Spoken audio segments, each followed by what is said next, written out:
ابراهیم تاج صاحب سلامونه مې قبول کړئ او موږ چې دا کوم کوشش شروع کړی دی بله ډیوه په نوم باندې شاعرانو پسې ګرځو او هغوی راوړاندې کوو د قام ته مخې ته کوو نو دې زموږ زیار ته تاسو په کوم نظر ګورئ؟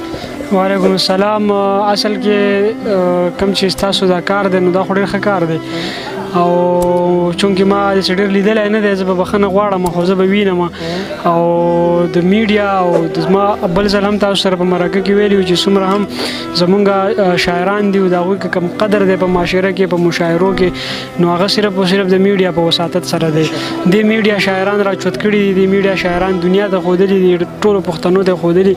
یو وخت داسې و چې د پښتو کتاب په مارکیټ کې په کلونو کلونو پروت و، چا به نه اخیستو. د دغه میډیا برکت دی چې هغه کتاب راشي نو په اولنۍ ورځ په هغې باندې بولي ولګي او هغه کتاب هغه په مارکیټ کې خرڅ شي. نو دا ټول د میډیا برکت دی او بیا ستاسو غوندې د خلکو دا برکت دی. موږ چې سم یو نو دا د میډیا په وجه باندې یو، د میډیا په وساطت باندې یو.